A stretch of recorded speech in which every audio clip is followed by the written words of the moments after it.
I guess you are very happy and satisfied this evening. Yes, absolutely.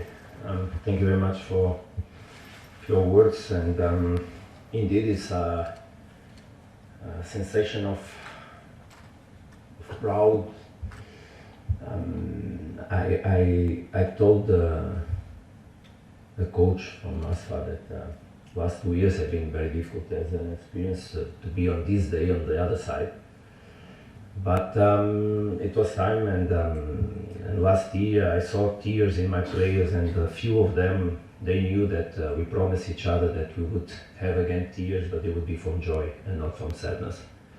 I think you all have in your mind Kulis Mudau crying, standing on the side of the bench in Cairo on that match we played with Pyramids last year. And I embraced them in him, and I told him, man, we're gonna embrace again, surely next year. Well, belief is a very important engine, and the energy comes also from that.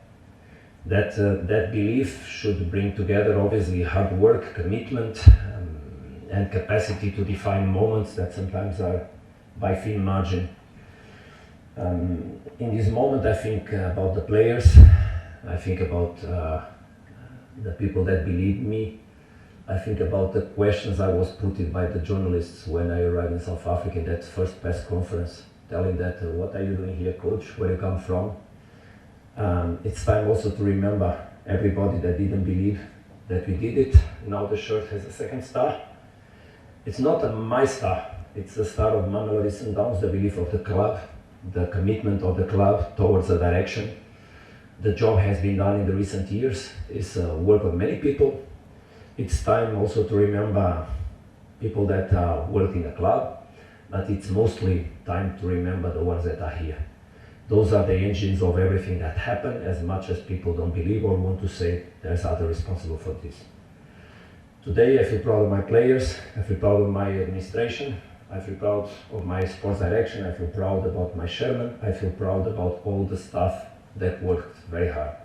A lot of emotions, a lot of sweat, a lot of sometimes some difficult moments in terms of commitment or developing commitment, and a lot of things that we overcame that the history should speak and not me, towards what happened throughout the season and in South Africa. But someone will tell that story one day if they have or they are brave enough to do it.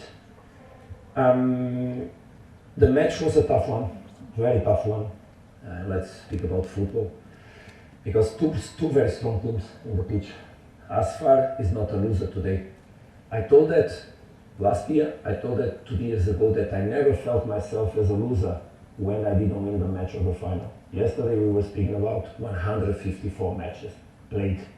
2 coaches played this final, 2 staffs, 2 clubs, 2 groups of players, all are winners. The difference is that one take the gold medal and another one take or the silver one, and there's a cup, because it's a hell of a job that was done by everybody. A hell of a job. This team was very difficult to beat. We know that playing Morocco, and congratulations for the ambience in the stadium, was hard, was supportive of ASFAR, but was in general in the level of respect and the acceptance that happens when we play for such a big trophy. I think that's also what happened in Tunisia when we played there. That's what happened in Mali, in Congo, in Rwanda. Everywhere we play we saw respect. It means that Africa is going in the right direction. It means that the CAF is doing a good job. It means that we all should feel proud to be here today and represent the continent. Me, myself, as a Portuguese, I really feel proud to be among you. Thank you very much for the opportunity. And remember the people that believe on me, the ones that in the beginning brought me here, the ones that through my career have been together, and mostly the ones that love me. Today I received several messages from my family, from my beloved ones, and they said, whatever happened today, this love we have for you will be the same. Obviously this changes the way I look at me, not the way they look at me, and that's what keeps me moving towards the future. We are going to take a few questions for Coach the coach of Mamelodi Sundowns. So we start from yes. Go ahead. There's no. Yeah. En français Il comprend français, vas-y. Votre évaluation pour le match pour votre... Sorry, can we do it in English for other audience? You know, we don't have much time, so. Okay. Yes, sorry. So, yes, Lawrence, go ahead. Coach Lorenzo from Industry Times, obviously it's a 10-year wait to get the second start for Sundowns. Do you feel that now that it's won, this team is capable of winning it again sooner rather than later? And does it give you more motivation and desire to continue with this project now that you've got over the hurdle? Thank you very much for the question, but I think it's not really my worry now. Think about the future. That I believe that only commitment, that only models of work in the highest level, that groups of players with high capacity are the ones, and a little bit of luck, are the ones that can arrive here. I do. But I also believe that is important. If South Africa wants to have again one team soon or in the future, early future, in the Champions League, has to change some dynamics. And it's really important that those dynamics are changed to provide conditions. Look, today there's 3 players that are potential Bafana players that are not, that could not play. Apel Morena, Obre Mudiba, Matusi Albas. And they are not here because in the last month they were exposed to something that is not normal. And they also could not play a final that, and they could be useful today. They could have been very useful. So it's time for people that are in charge of the football in South Africa to really think what they want towards the development of the football in the country. And if they create conditions to really push the teams forward and push this club and help this club, I believe it's possible because the club will continue to work hard to lift the level and to develop. I'm pretty sure because I know the people that handle it. What about the emotions when the 2 penalties were given? I mean, the second penalty in particular allowed them the opportunity to get back in the game, and you faced potentially 50 minutes of madness, of a grandstand finish. What went through your heart and your mind at that time, and also in the first one, put ASFAR straight back in the contest? Well, the first one doesn't really, obviously, we wanted to arrive at halftime with the possibility of keeping on the game in a normal, with the advantage that we had. Not that we came here to defend nothing, we came here in order to score a goal. I'm not gonna analyze individually what was happening or not so that we could become better. What I know is that obviously we became better after the halftime, and not because the players were not playing okay, it's because the way we were organized on the pitch that also brought us in some difficulties. But regarding the emotions after the first penalty, I still felt that any moment we could score, because you know Sundowns, I know Sundowns. It's very rare that we finish a match without scoring a goal.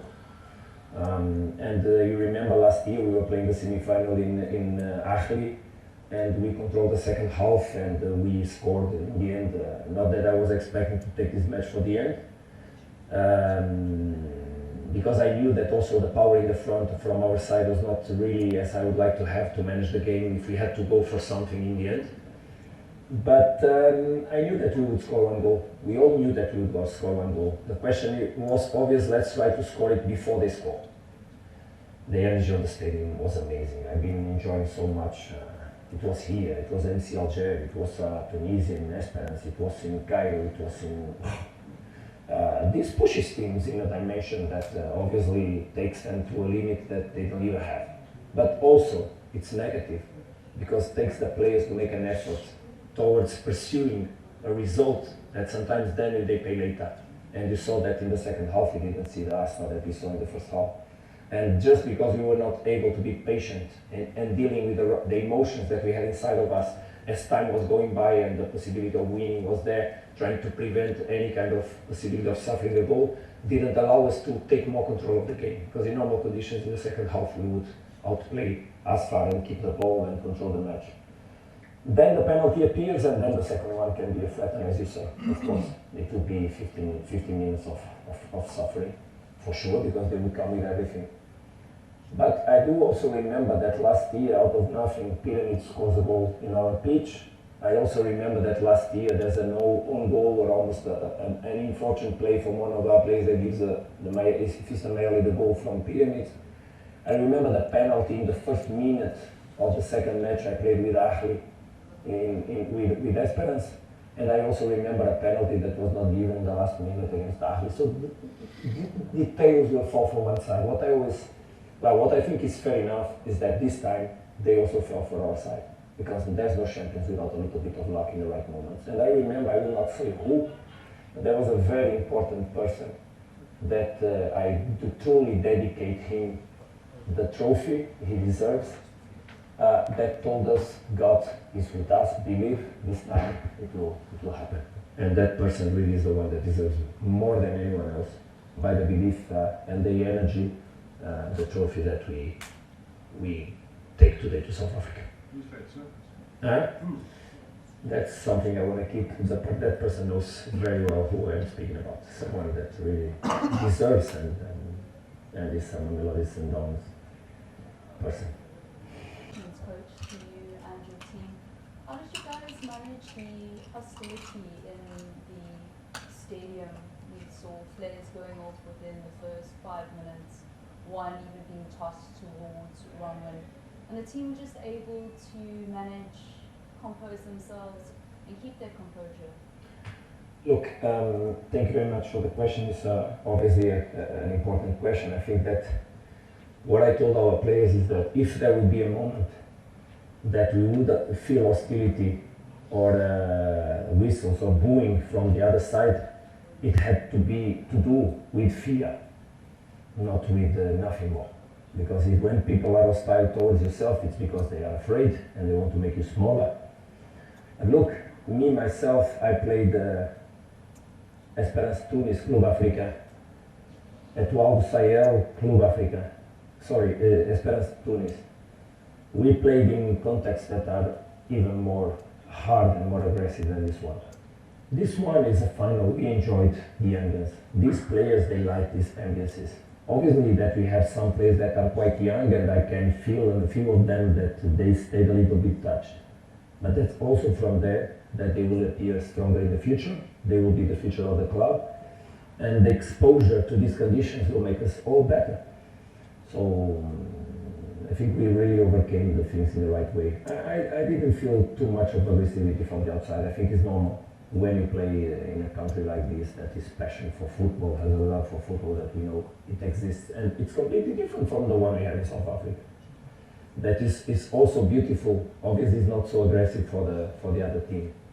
But it's so beautiful to see our people there dancing and cheering. It's the culture of Africa that we have, the diversity, the multiculturality that we have, that makes me as a coach also enjoy so much to be among you, because that's exactly through football that we also live, and we just have to deal with the right emotions. When I speak about emotions, it's exactly not take from the outside what can be negative for your performance, and just deal with it the right way. It's a matter of resignifying what is happening every moment.